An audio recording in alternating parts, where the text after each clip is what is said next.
हर हर महादेव सभी को। जय श्री हरि विष्णु। निर्जला एकादशी पर भगवान विष्णु की विधिवत पूजा करने के साथ साथ अंत में इस व्रत कथा का पाठ अवश्य करना चाहिए। आइए जानते हैं निर्जला एकादशी की संपूर्ण व्रत कथा के बारे में। हिंदू धर्म में निर्जला एकादशी का विशेष महत्व है। 24 एकादशियों में से इसे सबसे कठोर एकादशी में से एक माना जाता है, क्योंकि इसे बिना अन्न जल ग्रहण किए रखा जाता है। हिंदू पंचांग के अनुसार ज्येष्ठ मास के शुक्ल पक्ष की एकादशी तिथि को किया जाता है।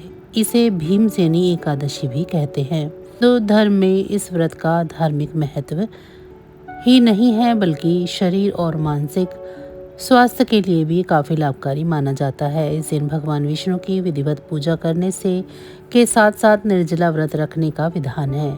इसके साथ ही इस दिन दान देने से कई गुना अधिक फलों की प्राप्ति होती है और समस्त पापों से मुक्ति मिल जाती है। इस दिन विष्णु जी माँ लक्ष्मी की विधिवत पूजा करने के बाद व्रत कथा अवश्य पढ़ना चाहिए। इससे आपकी पूजा पूर्ण मानी जाती है। आइए जानते हैं निर्जला एकादशी का संपूर्ण व्रत कथा के बारे में। भीमसेन व्यास जी से कहने लगे, हे पितामह, भ्राता युधिष्ठिर, माता कुंती, द्रौपदी, अर्जुन, नकुल और सहदेव आदि सब एकादशी का व्रत करने को कहते हैं, परंतु महाराज मैं उनसे कहता हूँ कि भाई, मैं भगवान की शक्ति पूजा आदि तो कर सकता हूँ, दान भी दे सकता हूँ, परंतु भोजन के बिना नहीं रह सकता।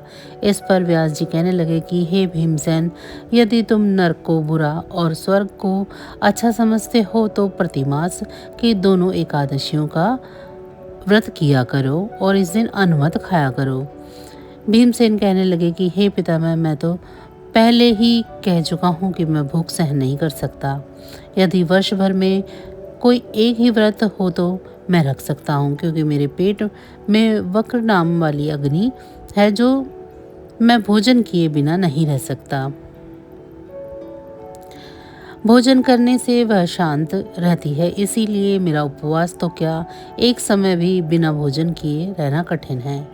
अतः आप मुझे कोई ऐसा व्रत बताइए जो वर्ष में केवल एक बार ही करना पड़े और मुझे स्वर्ग की प्राप्ति हो जाए। श्री व्यास जी कहने लगे कि हे पुत्र, बड़े बड़े ऋषियों ने बहुत शास्त्र आदि बनाए हैं, जिनसे बिना धन के थोड़े परिश्रम से ही स्वर्ग की प्राप्ति हो सकती है। इस प्रकार शास्त्रों में दोनों पक्षों की एकादशी का व्रत मुक्ति के लिए रखा जाता है।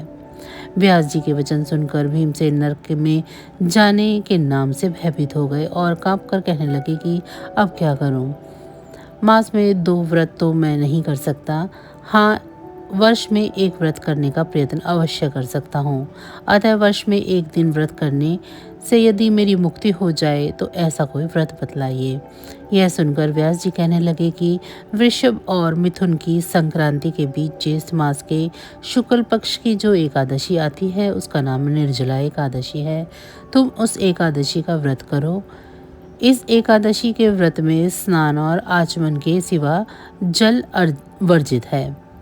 आचमन में 6 मासे से अधिक जल नहीं होना चाहिए, अन्यथा वह महापान के सदृश हो जाता है। इस दिन भोजन नहीं करना चाहिए, क्योंकि भोजन करने से व्रत नष्ट हो जाता है। यदि एकादशी को सूर्योदय से लेकर द्वादशी के सूर्योदय तक जल ग्रहण न करें तो उसे सारी एकादशियों के व्रत का फल प्राप्त होता है। द्वादशी को सूर्योदय से पहले उठकर स्नान आदि करके ब्राह्मणों को दान आदि देना चाहिए। इसके पश्चात भूखे और सतपात्र ब्राह्मण को भोजन कराकर फिर आप भोजन कर लेना। इसका फल पूरे वर्ष भर की संपूर्ण एकादशियों के बराबर होता है। व्यास जी कहने लगे कि हे भीमसेन, यह मुझको स्वयं भगवान ने बताया है। इस एकादशी का पुण्य समस्त तीर्थों और दानों से सबसे अधिक है।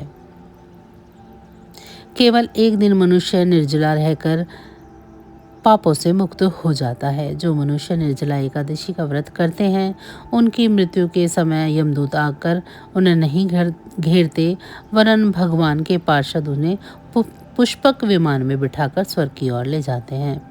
अतः संसार में सर्वश्रेष्ठ निर्जला एकादशी का व्रत है। इसीलिए यत्न के साथ इस व्रत को करना चाहिए। इस दिन ओम नमः भगवते वासुदेवाय का मंत्र का उच्चारण करना चाहिए और गोदान करना चाहिए। इस प्रकार व्यास जी के आज्ञानुसार भीमसेन ने इस व्रत को किया, इसीलिए इसे एकादशी को भीमसेनी या पांडव एकादशी भी कहते हैं। निर्जला व्रत करने से पूर्व भगवान से प्रार्थना करें कि हे भगवान, आज मैं निर्जला व्रत करता हूँ, दूसरे दिन भोजन करूँगा, मैं इस व्रत को श्रद्धापूर्वक करूँगा, अतः आपकी कृपा से मेरे सब पाप नष्ट हो जाएं। इस दिन जल से भरा हुआ एक घड़ा वस्त्र से ढककर स्वर्ण सहित दान करना चाहिए। जो मनुष्य इस व्रत को करते हैं उनको करोड़ फल सोने के दान का फल मिलता है, और जो इस दिन यज्ञाधिक करते हैं उनका फल तो वर्णन में ही नहीं किया जा सकता। इस एकादशी के व्रत से मनुष्य विष्णु लोक को प्राप्त होता है। जो मनुष्य इस दिन अन्न खाते हैं वे चंडाल के समान हैं, वे अंत में नरक में जाते हैं। जिसने निर्जला एकादशी का व्रत किया है वह चाहे ब्रह्म हत्या हो या मद्यपान हो, चोरी की हो या गुरु के साथ द्वेष किया हो, मगर इस व्रत के प्रभाव से स्वर्ग को जाता है। हे कुंती पुत्र, जो पुरुष या स्त्री श्रद्धापूर्वक इस व्रत को करते हैं उन्हें अग्रलिखित कर्म करने चाहिए। प्रथम भगवान का पूजन, फिर गोदान, ब्राह्मणों को मिष्ठान व दक्षिणा देनी चाहिए तथा जल से भरे कलश का दान अवश्य करना चाहिए। निर्जला के दिन अन्न, वस्त्र, जूती आदि का दान करना चाहिए। जो मनुष्य भक्तिपूर्वक इस कथा को पढ़ते हैं या सुनते हैं उन्हें निश्चय ही स्वर्ग की प्राप्ति होती है।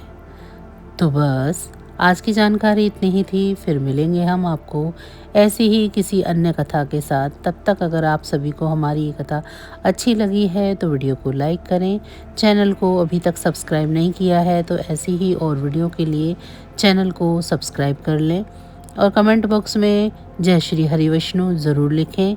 इसी के साथ भगवान भोलेनाथ की कृपा दृष्टि आप सभी पर सदैव बरसती रहे।